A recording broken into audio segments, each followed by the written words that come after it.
You are listening to Radio Ramadan 365 podcasts.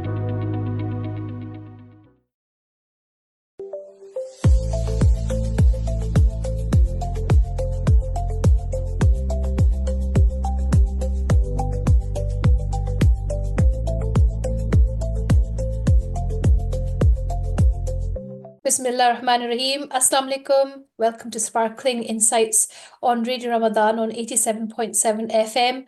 I'm your host, Mimuna, and with me in the studio is Shabina. Assalamu alaikum, Shabina. Wa alaikum assalam, Maimuna. How are you today?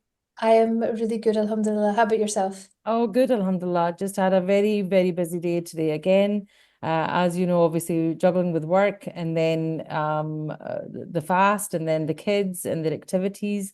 It's just been quite hectic, but alhamdulillah, all good, all good. We're still coping and we're still getting on with the day. Alhamdulillah. How is it for you? Same on my at my end. Busy, busy day. And alhamdulillah, do you know, it's good. It's good to stay busy. And not too much time to think. But it's alhamdulillah, alhamdulillah, I can't complain. Yes, alhamdulillah, it's all good. So we begin by obviously wishing everybody Ramadan Kareem again. We say this every day, and we hope that everybody's fasts are going well. And may the sacred month bring you peace, health, and endless barakah in your lives. Obviously, Ramzan is a very important month, and alhamdulillah, we try and do as much as we can. I know that we say that we should do as much ibadat as we can and do as much zikr as we can. And I know that everybody tries as much as they can and do as much as they can too. But with that, I think everybody just needs to remember that we also, any kind of neki or any kind of good, good thing they do, that is, taken by Allah in a good way as well. So we need to remember that any kind of good sharing, good, values, good advice, anything that you can do to help anybody is also, it puts that little, effort into whatever you're doing. Absolutely, absolutely agree with you, Shabina. Okay, so today we have a very important and insightful discussion lined up for you. It's insightful and important, very, very important, because we'll be talking about chronic diseases, which is high blood pressure and heart disease. These are obviously serious health issues that affect so many of us in our communities. And these conditions often develop silently, but can have life-altering consequences if left unmanaged. So it's essential to raise awareness, understand the risks, and learn how to take control of our health. So it is serious. And as I was growing up, or even at this stage in my life, you hear about, oh, so and so has high blood pressure and heart disease, but it's only when you learn more about it or you hear that someone's been affected by it quite badly, or you know with lasting damage, that's when you realize how important it is to look after your health. Yes, so we'll talk about this further. So everybody just stay tuned as we'll be joined by a special guest shortly who will help us unpack this crucial topic. Before we begin our discussion, let's take a moment to celebrate everyday people, those in our community who have overcome challenges, achieved personal milestones, and continue to inspire us. So let's go to our slot right now, and we'll be back shortly. Thank you. Assalamu alaikum. My name's Anam and I work in media and communications. So, where did my journey in my career begin? I'd love to say I knew exactly what I was doing and that I wanted to work in media and communications when I left university. But the truth is, I started out on a completely different path. Growing up, I was always a creative person. I loved reading, I loved writing, but ironically, I was terrible in English at school. No matter how much I read or wrote, I just couldn't get the grades. So for the longest time, I convinced myself that writing or working in communications just wasn't an option for me. On the other hand, I was actually really good at science. And at the time, the people I looked up to, family members, role models, were all working in the science field. So I did what seemed like the smart choice and enrolled in radiology at Glasgow Caledonian University. At first it made sense. There was aspects of it I liked, but honestly, very quickly, I realised something was missing. Felt like I was losing my creative spark. I was bound by strict protocols in a science field, followed by structured procedures, and I started to feel so trapped. But I pushed through for 3 years. 3 whole years of knowing deep down that it wasn't for me, but telling myself I had to finish what I started. And then one day everything changed. I had been on placement at Gartnavel Hospital since 6 a.m, and after a long shift I was on the number 38 bus, heading to my part-time job in retail.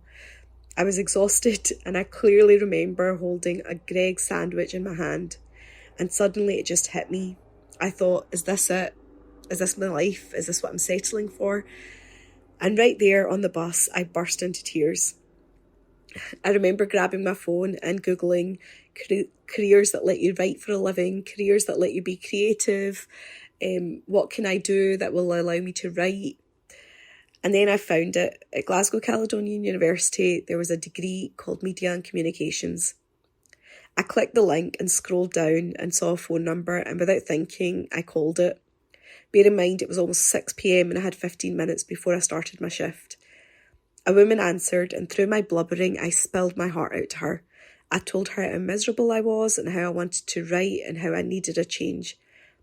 She listened and then calmly said to me, we're already 8 weeks into this semester, and if you were to start, you would need to start from first year.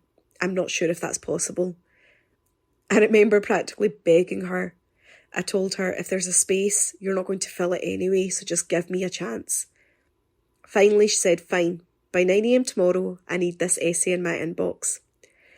I went home, told no one, stayed up all night and wrote an essay and submitted it. I remember the next few days feeling sick to my nerves. I hadn't heard anything back, I didn't know what was happening, and I just thought, what have I done? Nothing's going to change. And then one morning I opened my inbox and there it was. Congratulations, you've been accepted. And my timetable was attached.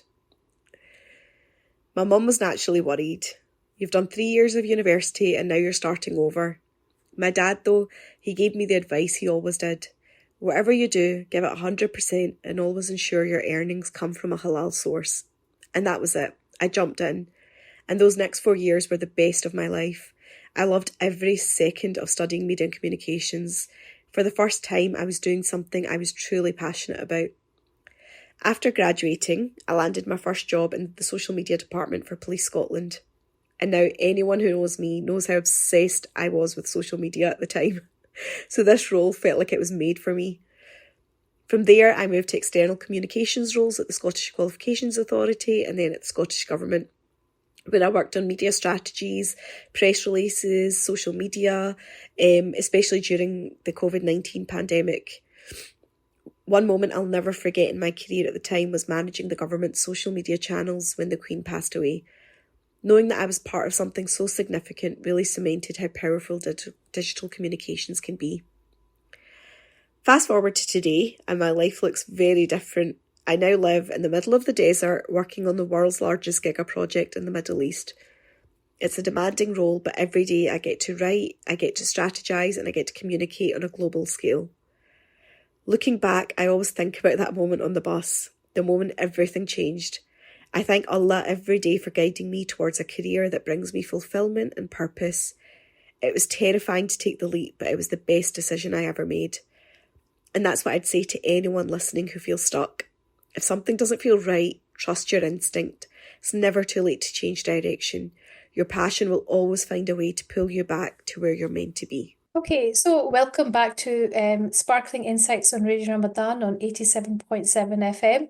I hope you've just been listening in to our everyday people and their achievements.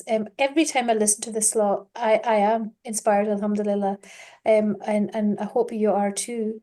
So if you've just tuned in, today's discussion is all about chronic diseases, high blood pressure and heart disease, how they affect us and what we can do to manage and prevent them. To help us explore this important topic, we are joined by our very special guest, Dr. Maria Rohan, a dedicated expert in this field. She will be sharing her knowledge on chronic diseases, particularly high blood pressure, which is unfortunately very common in our community. Welcome to the show, Maria. Assalamu alaikum. Walaikum assalam. Thank you so much for having me. That was a lovely welcome. Thank you very much for that. Jazakallah. How are you and how's Ramadan going for you? Alhamdulillah, it's going well. The fasts are obviously slightly easier because of the timings, but in a way they're actually more difficult this year because I have a 18-month-old who is awake at iftar time, which is it's a juggle. I like iftar to be peaceful and calm, and that's definitely not what it is at the moment. So Mashallah. Can you give us an introduction about yourself and let our listeners know what is your title and what you do? Yes, so I'm formally known as Dr. Ali, but yeah, Maria Rohan, either of them will go. I graduated from medical school, Edinburgh Medical School in 2015, and started my GP training shortly after, and I finished my GP training in 2020, and I've been working as a qualified GP since 2020. In kind of Glasgow, Edinburgh and Lanarkshire area, all mixed together. Mashallah, that's amazing, Maria. And as a GP, I understand that you can get anything and everything coming through that door. So you'll have a knowledge of quite a lot of things, and it's different from being a specialist in a hospital, isn't it? Yeah, it's completely different. It's a completely different ball game as a GP. One thing is you never know what's going to walk in through the door, and that's one of the things that keeps the job kind of exciting and fresh every day. You know, it could be literally I had someone this week that came in with chest pain that was having a heart attack in the surgery versus someone that's coming in with a sore ear. So it can really vary, and I'm not a specialist. I don't specialize in one particular field. We are generalists as GPs, and that's kind of what our job is, the first port of call, to try and manage as best as we can, and then if any further input's required, that's when the specialists come on board. Okay. Jazakallah khair once again, Maria, for taking out the time today for us. Thank you so much for coming. It really honestly means a lot. I know that it's very busy for you all, you guys, to take out this time, especially during Ramadan as well. So thank you very much for that. Let's start by, first of all, just asking you one basic question, just for my, knowledge. How do you like your job? I love my job. I do. I'm not going to lie. I think definitely in the past few years, with kind of public opinion changing post-COVID, things have changed, and I think it's gotten harder as time's gone on. It's definitely, there's a lot more tougher days, but I do on a whole love my job. I love the people aspect of it, to be honest, and I love meeting new people, and I love the whole aspect of I can see, a patient from when they're literally born to when they are, much older. I like that throughout my career. So yes, I do. In short, I absolutely do love my job. So there's no way that you could have ever thought that, oh, did I choose the wrong specialization? I could have chosen something else. No, I think when I was in my last few years of medical school, and maybe 1 year out of medical school, I was very fresh and new and excited by everything. And there was a point when I did consider going into kind of the emergency medicine side of things, just because I really enjoyed that fast-paced sort of lifestyle as well. But I think in a way, A&E style and GP are both, there's a lot of similarities there. And I think that's why then once I'd done some weeks in A&E and some weeks in GP, I kind of liked the flow of GP a bit better. I liked the fact that there was continuity and I could see the same patients again, follow up and see what happened to them rather than just seeing them as a one-off. So there's definitely times where I did think about other options, but I knew quite quickly that GP was something that I was really interested in. So I That's know that's very interesting. sorry, Ma. I've never heard anybody compare being the GP surgery with A&E, and now the way you've described that, I can see one is maybe a bit more intense, not a bit more, quite a lot more intense. But the other one is there's continuation. So I can see the similarities. Yeah, so definitely, if you think about it, when you go to A&E, you go, it's your first presentation normally. The doctor that sees you doesn't really know much about you. They're kind of seeing the problem for the first time. GP is different in the ways that we have your medical history. We've maybe seen you before, we know what's happened before, but you're still presenting quite early on with that, first problem. So there are definitely those similarities, but yes, very different in the way that the things that normally present to A&E shouldn't hopefully present in a GP practice. Okay. Thank you for that, Maria. So, Mari, you were saying, just before we go on to the discussion, I just wanted to ask you, you were saying that you had a baby, 1.5 to 18 months, did you say? Yes, he's 18 months, alhamdulillah. MashaAllah. So how do you find it with him working away? Just for our listeners to listen to you, knowing that you're such a young doctor, MashaAllah, and how you're, managing obviously month of Ramadan with working and with a little child and your home and, everything that's going on. So do you want to say just a little bit, about whatever's happening in your life, just so that our listeners can listen and be inspired by you too?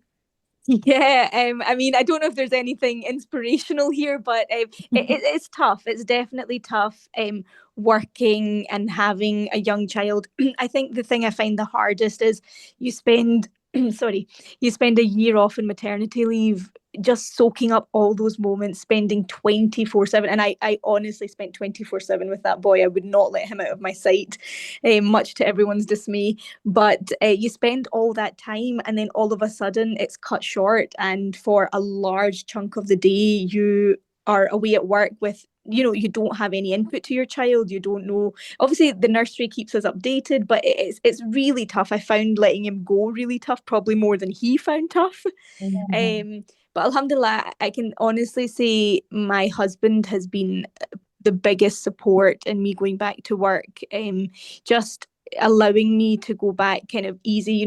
There's days particularly that I come home quite late, and that's the day my husband picks him up, gives him his dinner, has everything ready, bath, ready for bed. Just having that support system where it's like a tag team, it does make it easier. But yeah, it's always going to be tough leaving him for sure.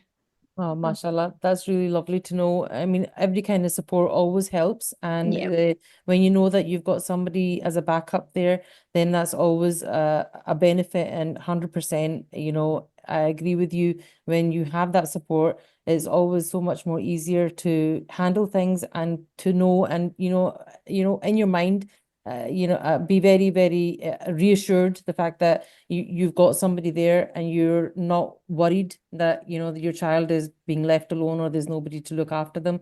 And obviously with the household daily routine that you go through, Absolutely. so that, you've got that, help. So it's always good to know. So let's just get into our discussion now. And we are obviously going to be talking about chronic diseases and how this obviously how it revolves around every other person. So we just want to know, first of all, we'll ask you obviously, what is chronic disease? So, a chronic condition or a chronic disease is a health condition that's persistent or long lasting in the effects that it has. So, if we're medically speaking, the term chronic for anything is applied when the course of the disease lasts for more than 3 months at a time. But a lot of chronic diseases, that especially ones that we're going to be talking about today, do last longer than this and can be lifelong as well. But medically speaking, it's more than 3 months. I didn't know that. That's new information for me. Yeah, I know. I think when you hear chronic, you'd think, okay, well, I've got to have had it for 10 years. But no, so if you went, for example, to your GP with a rash, the GP would say that that's a chronic rash if you'd had it for 3 months. So that's kind of our guideline for when something becomes a chronic thing. Yeah, I always thought chronic would mean years and not 3 months. So that's good to know. So moving on to our second question. So what can you give us some examples of what chronic diseases are? Yep. So really common examples that we'll all have heard of are things like high blood pressure, type 2 diabetes, heart disease, things like angina, and also even arthritis. That's a chronic disease as well. So all of these things tend to be long-term conditions.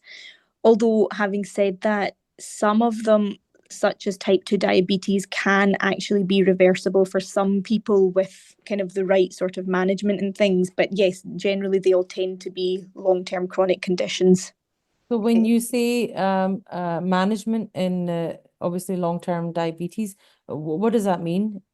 So things like, so say for example, you go to your GP, you get bloods done, the GP tells you, oh, you're borderline diabetic or you're newly diagnosed diabetic, your bloods are just over that line that we diagnose for type 2 diabetes. There's medications absolutely that can manage your diabetes, but if you're someone that is overweight, if your lifestyle is not great in terms of exercise, in terms of diet, making those changes in your lifestyle can actually reverse the effects of diabetes for some people. And we've seen it in some of our patients. It's not everyone, but it can happen, particularly if you're in that pre-diabetic, just borderline diabetic range. I And know. the Dr. Michael Mosley, bless his soul, he's done a lot of work around this, just by changing diet and doing some certain exercises.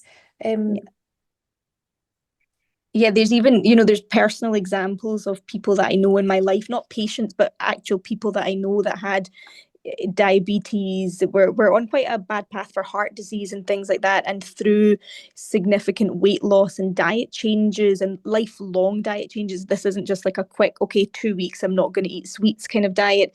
By making those lifestyle changes, they've actually managed to reverse those conditions in their life. So it is possible.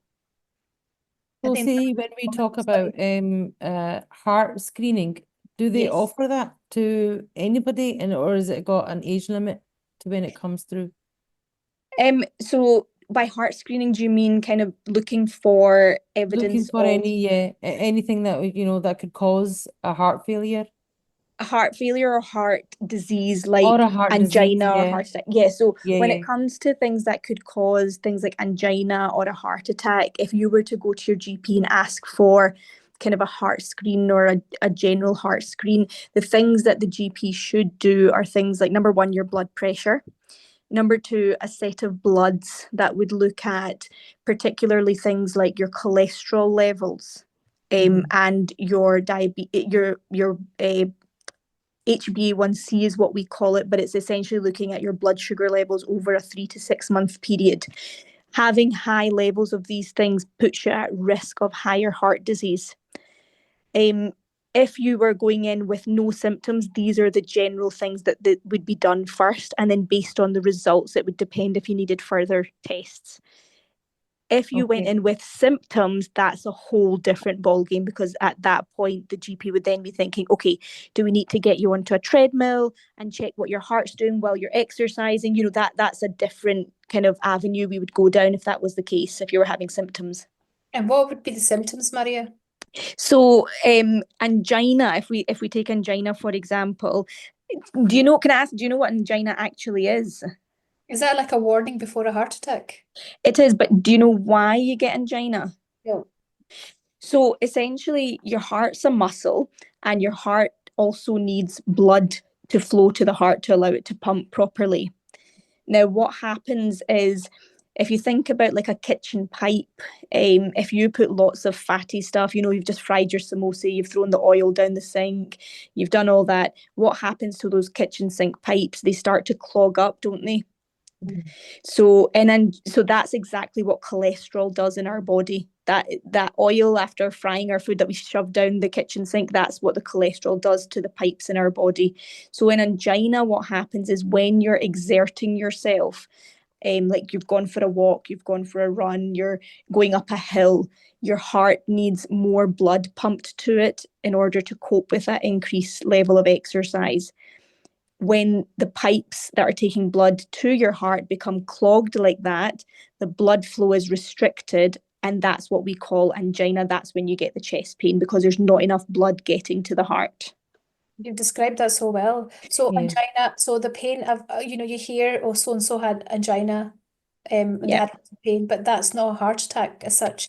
No, so a heart attack is, so angina is when you get the symptoms on and off, the chest pain, when you're exerting yourself, you stop, it settles down, or you take a spray, it settles down. So that's what happens with angina. A heart attack is complete blockage. Right. Okay. Yeah. And when it's complete blockage, what kind of symptoms do you have then? So symptoms of a heart attack would be things like chest pain, particularly on the left-hand side, pain that radiates down your left arm or up to your neck, sweating, nausea. You get all these symptoms kind of together. And that is a medical emergency with which if anyone ever experienced that, their family members or themselves should call 999 and get straight to the hospital. Well, it's actually very good, Maria, that you touched upon this. Obviously, I mean, I'm quite surprised. I didn't know into the depth of obviously both aspects that you've just shared with us. So I'm sure our listeners are quite intrigued and they're took some information in as well. So that's very good that you mentioned all of those.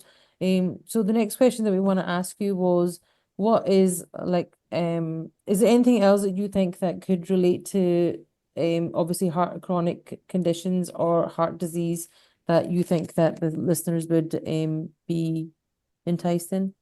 So I think in terms of chronic diseases, it is such a wide topic because there's so many different chronic diseases. So it's really hard to give a general overview to say, yep, this is what you need to know. But if you look, so we're kind of discussing heart disease at the moment.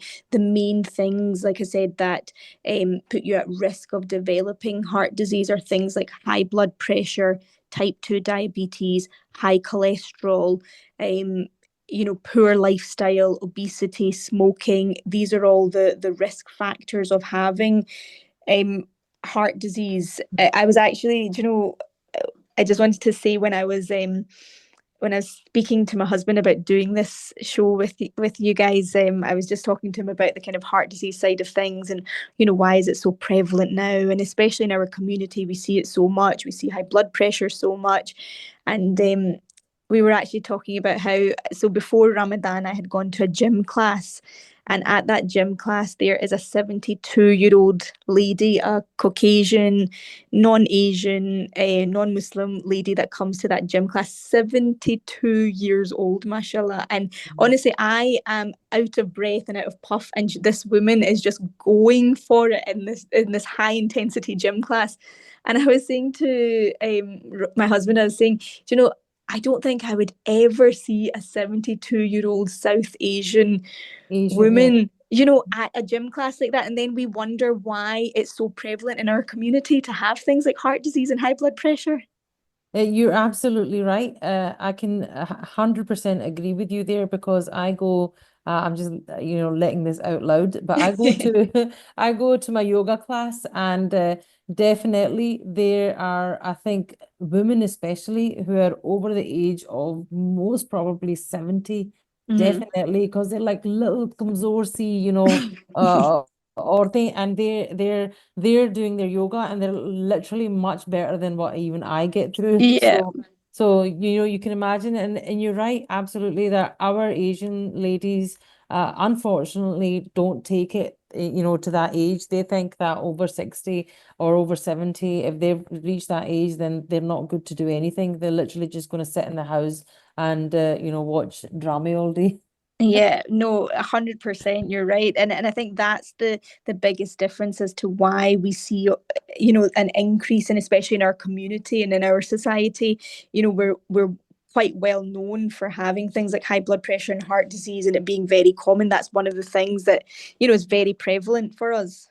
Maria, can I ask, have you come across research that suggests that, Asian people like us, our cholesterol level should be far lower than our sort of white Scottish people? That the Asian people should be sort of BMI levels should be also much lower, just because we are much more prone to these diseases genetically. Yes, so there's definitely more and more research coming out that the same levels of, so say you have a Caucasian person who has a BMI of 30, for example, versus a South Asian person with a BMI of 30, the negative effects that would do for the South Asian person is far greater compared to the Caucasian person. There's a lot more research coming out about that. And you're right, that has a lot to do with our genes. Genes have a really big role to play in this. And I always say to my patients, you can make lifestyle changes, which is great. But unfortunately, one of the things that you cannot change is your genes. And it's not really well understood why our genes put us at higher risk of these things. There's still a lot of research going into it, but yes, you're absolutely right. Genes do play a big role. Yeah, so we've got a lot of work to do for our community. Yes. I do anyway. Um, So, I also wanted to mention one thing that I think is quite important. One of the big risk factors of having like a heart attack or a stroke, for example, is having high blood pressure. And one of the things that's really important about high blood pressure is that in most cases, it doesn't normally cause any symptoms. So it's usually picked up on a regular check at your GP surgery, or, what everyone's like, people tend to have a blood pressure monitor in their house, and you right, okay, let me check your blood pressure, and then it comes up high. So it's really important to have your blood pressure checked. You don't need to be checking it every day, but at least once a year, have your blood pressure checked. Make sure it's within the normal range, because you won't really have symptoms of a high blood pressure unless it's extremely high. okay, that's important for us all to hear. Just go and get your blood pressure checked out. And if you're listening right now, start to plan to make appointments with your GP. I was going to say, I hope I'm not causing anyone's blood pressure to become high from this chat. They'll all be freaking out thinking, oh goodness, I need to go. Everyone will be going with high blood pressures because they'll be worried about listening to me. But it's awareness, isn't it, Maria? It's awareness. Yeah. And inshallah, if somebody didn't know that, it might be a nice idea to go and get your bloods done, just to be on the safe side. And that's all really. Yes.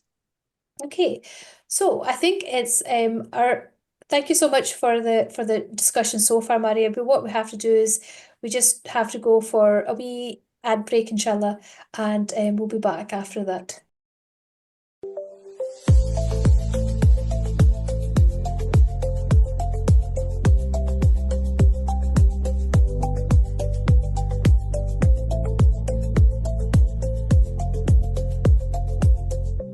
Welcome back to Radio Ramadan 87.7 FM. You're listening to Sparkling Insights with Shabina Kamran and Mamoona Chowdhury. If you've just tuned in, we're talking about chronic diseases, high blood pressure and heart disease, and we are joined by Dr. Maria Ali, who is helping us understand the risks and ways to manage these conditions. Maria, welcome back. Thank you again for joining us. We'll just continue with the discussion, and I think we were at a high blood pressure. So could you just please elaborate what is high blood pressure? So when your heart pumps blood all around your body, and it does that to get blood to all the different organs in your body, the way the blood gets there is through lots of little tubes, and we call these tubes arteries. So I'm trying not to be too technical with how I'm explaining it, because I don't think anyone enjoys that. But essentially, these tubes take blood from your heart to all the different organs around your body. If you have high blood pressure, when the blood is flowing through these tubes, the force of it is consistently too high. All right. So rather than just flowing at a nice normal pace, it's quite a harsh flow. That means that the heart has to generally work harder to pump the blood around the body. And that's where, kind of in simplest ways, that's where high blood pressure comes from. And that's essentially what it is. Okay, that's you have a very good way of describing these things.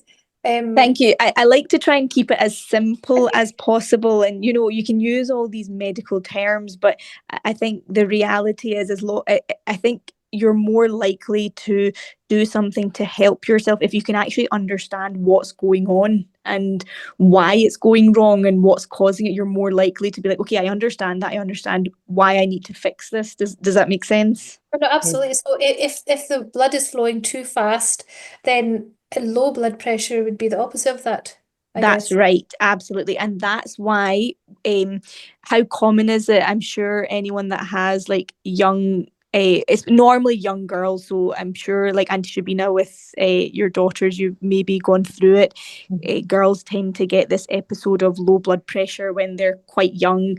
They start to get a bit dizzy, a bit lightheaded, particularly if it's hot outside, if you're away on holiday or you've come out the shower or anything. And you're right, that's where the low blood pressure side of things comes from, when the pressure is low, so there's not enough blood getting to parts like the brain. That's why you get those symptoms on the opposite end.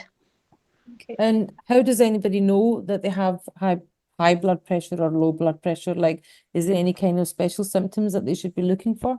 Yeah, so low blood pressure is normally quite obvious because you get symptoms of feeling dizzy or feeling lightheaded. If you're ever in sujood, have you ever gotten up really quickly and felt a sudden rush to your head? Yes. Sometimes, when you can get that, that's your blood pressure being a little bit on the lower side, so it takes a bit longer to get up to the brain, get flowing around the body. So low blood pressure does tend to have those symptoms. And in itself, low blood pressure isn't too worrying. It can cause things like fainting if it's very severe, but on a whole, it doesn't tend to cause a huge amount of issues for people. High blood pressure, on the other hand, is quite often called the silent killer. Goodness, I want to keep things cheery and nice, but that doesn't sound very cheery, does it? No, we obviously have to keep It is it, what it is, you Mary, and know. I think that is better to be to say it as it is, because it is dangerous. Yeah. Community, well, I need to listen to this. Shabina needs to listen to this, Yeah. and our community needs to listen to this. We do need to listen to this. Yeah, so high blood pressure doesn't tend, like I said, it doesn't tend to cause symptoms unless it's very severe. Then it can cause things like headaches or blurred vision or chest pain. But for the majority of people, it doesn't tend to cause symptoms, which is why it's silent. So it's not picked up unless you're checking it, or for some people, and I've seen this happen, it's picked up, when they've had a heart attack and then their blood pressure checked and they've realised that's the reason why. So so it's a lot more difficult for you to know yourself. Oh, okay. So I did not know that. I thought with high blood pressure you would get dizziness, and irritability and things like that. But I had no idea that high blood pressure wouldn't have symptoms, really. Yeah, it's not as common to get symptoms with high blood pressure unless it's very, very high. Okay. So if you had like I mean, I'm just going through what I go experience, and I'm sometimes wondering sitting there, if I got high blood pressure. But I feel like this is going to turn into like a GP consultation.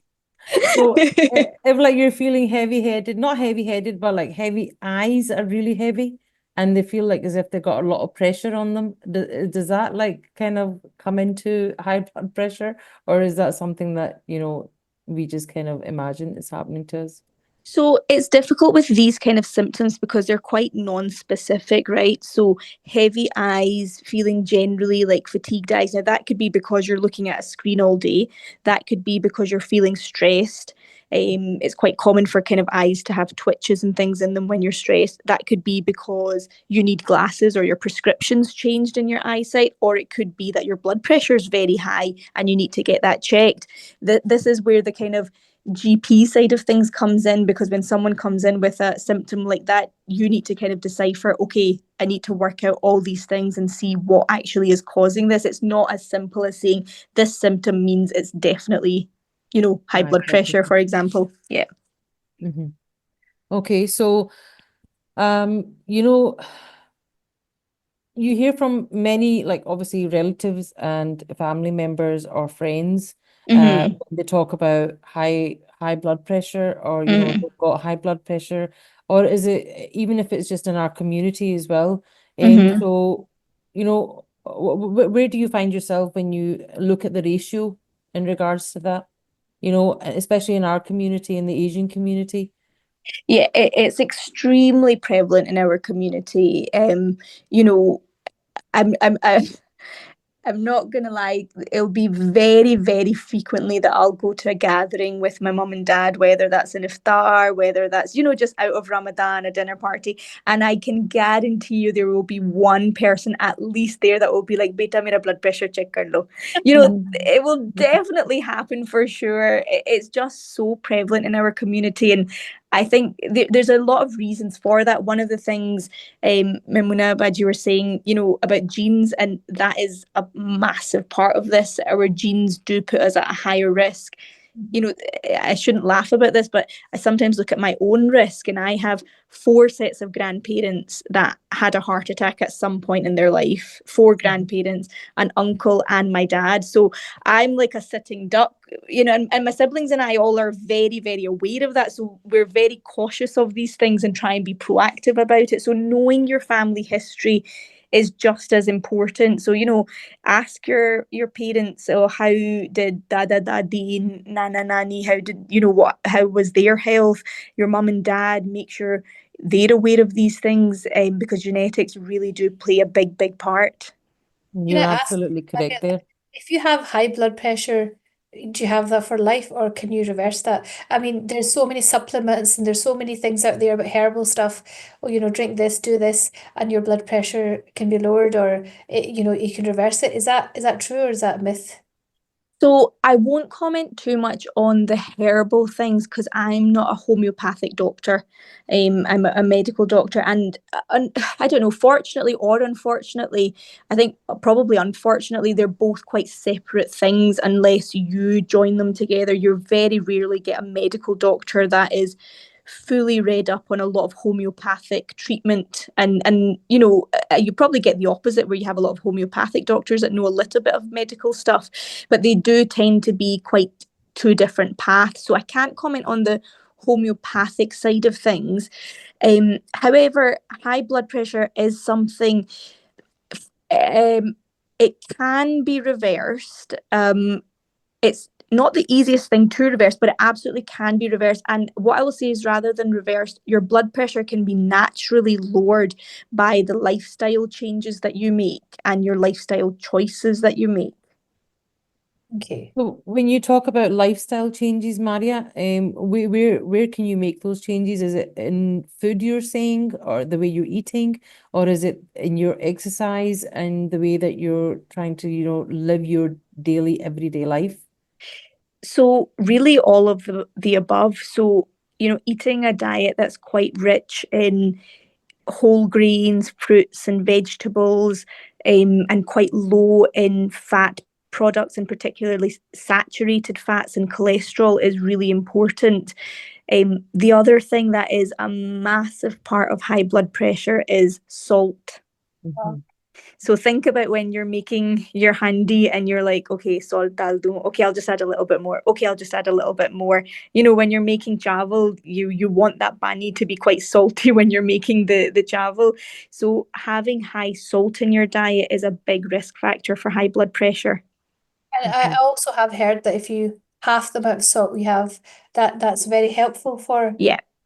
high blood pressure. And in our communities, salt, I mean, I think we over season our food, and I do remember trying to start to have less salt in our diet, and not many people wanted it. So Yeah, no, you're right. Because obviously, salt. Think about even when you have chips or anything, the salt is what makes it taste so good and so moreish. But it really affects your blood pressure. And you're right. I can't remember the exact statistics now, but if you look it up, you'll see how many grams of salt, if you reduce it, how it actually tells you how many measurements of your blood pressure it can reduce. I can't remember off the top of my head right now, but yeah, absolutely, salt is a massive thing. The other thing that's really important is exercise. Exercise is really important. One of the things that puts you at risk of high blood pressure is that kind of central fat, so the fat around our tummy area. So really, ideally, what you should be aiming to do is exercising up to 30 minutes per day. And by that, I don't mean you don't need to be running a marathon every day, but some sort of vigorous exercise, a walk, a run, skipping, any of those things for up to 30 minutes a day can make a significant difference to your blood pressure. Small changes. So you mentioned salt, you mentioned exercise, and having more whole grains in your diet. Yep. So how does that sit with the concept of for example, you spoke about saturated fat as well. So something like avocados Yep. or coconut oil, things like that. It's very trendy to have these things because they're seen to be healthy. So Yep. sit with that from medically. What I would say is things like the things that have high amounts of saturated fats are things like butter. Now, I don't know about you, but in a lot of our cooking, you're frying onions, you fry it in oil, you fry it in butter. Cheese, red meat has a lot of these saturated fats. All of these things are high in saturated fats, and they're very, very common in our diet, and that is part of the problem. Essentially what they say is the best diet that you can have is the Mediterranean diet. Have you Yes. ever looked up what a Mediterranean diet is? Yeah, I've been looking up with that recently because it was it was all over the social media. Mm-hmm. Everybody remembers just recently, and we were looking at that, and it actually, when you think about it, their diet is absolutely correct Yeah. because you've got all the olives and the natural kind of salads, and you've got the tomatoes, the Yep. the filled chilies or whatever, but they're all like natural, and they've got the natural salt in it, they've got the Mm-hmm. natural taste in it. So even if you look at all the vegetables that they use, or the kind of meats they use, Yep. they're all the healthy fats that come in within the meat themselves as well. So that kind of Mediterranean diet is actually probably the best kind of diet. And when Mamouna and you were just talking right now, and I was just thinking about all the things that you could eat. Yes, Mm-hmm. there are so many things that we could be eating that we don't need to add salt or any kind of, herbs to it, because they have their own natural taste. Yeah. Like every single vegetable, if you cook it properly and not boil it, okay, when you boil things, you're literally losing all the taste. But when Mm-hmm. when you steam them, or you put them through, even the air fryer, it's Yeah, fine, absolutely. because the taste absolutely stays there, and they're amazing. Like my favorite vegetable is aubergine, so I can have aubergine every single day because it has such an amazing taste to it, and you don't Yeah. need to add anything to that. So Yeah. yes, there are so many things, even like salads. It's just that what we're eating in it. Our eating habits are so bad because we're Asians. We like to have curries. We like to Yeah. have, our desi charts, etc., and they all have a lot of spices and salt in them.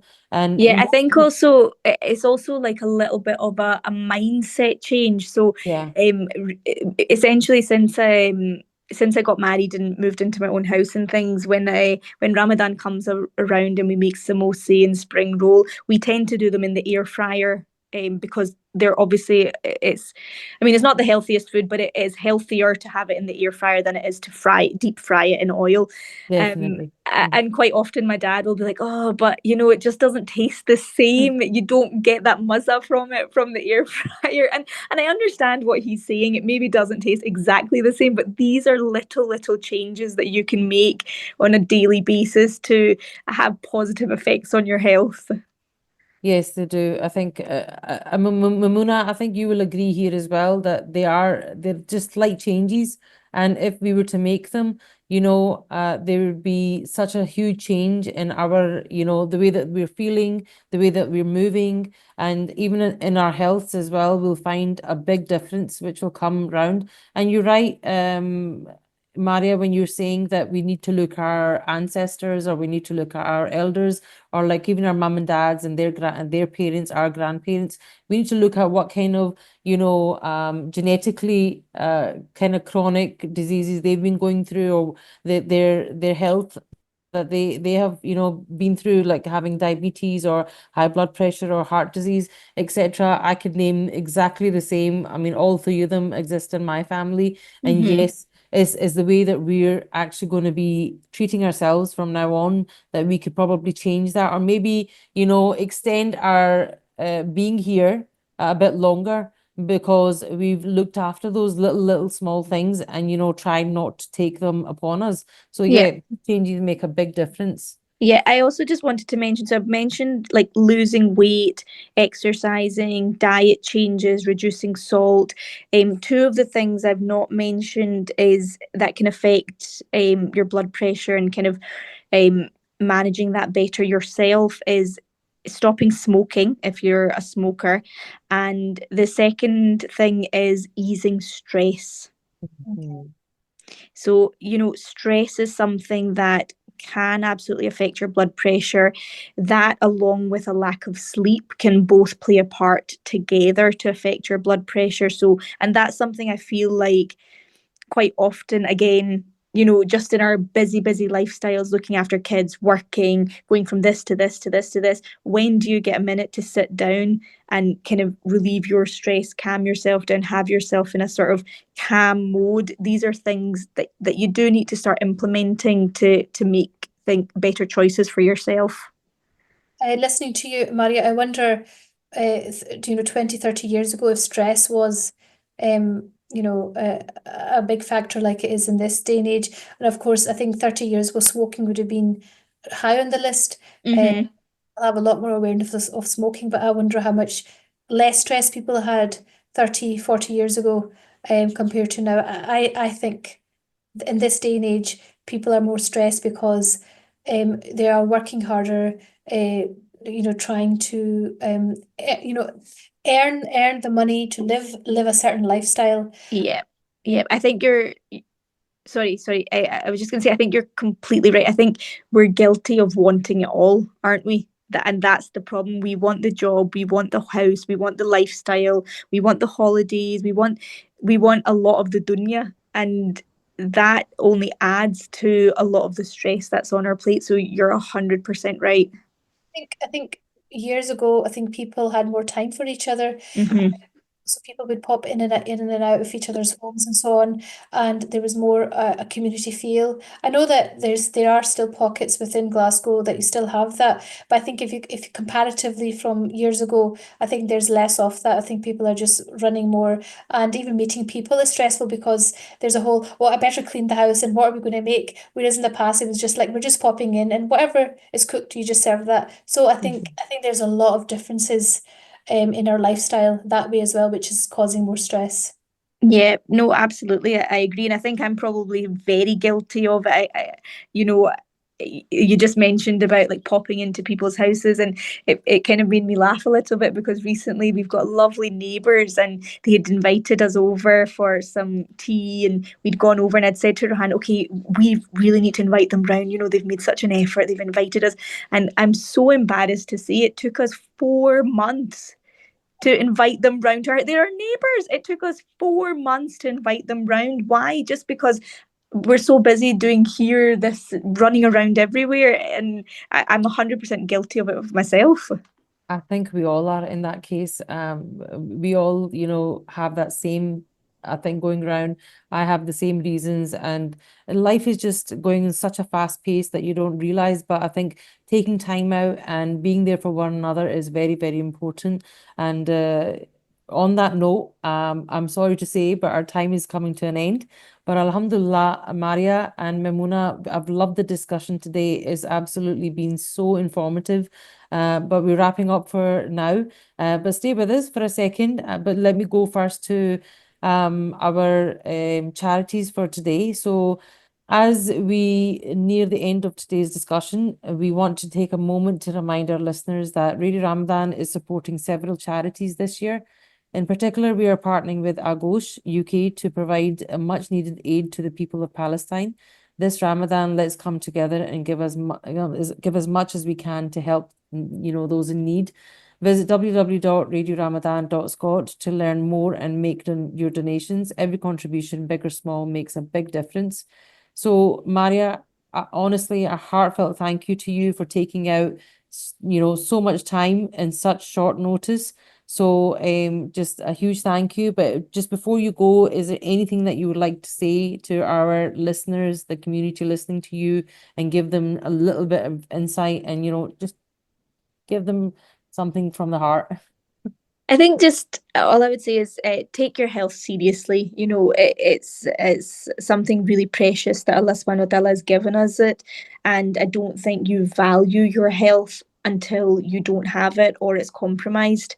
And I would say, really cherish it, work on it, and be the best version of yourself. And if there is anything, I know there's a lot of stigma out there these days.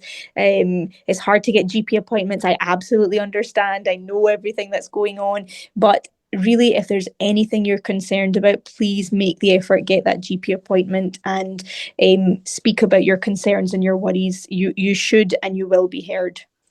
Thank you very much for that, Maria.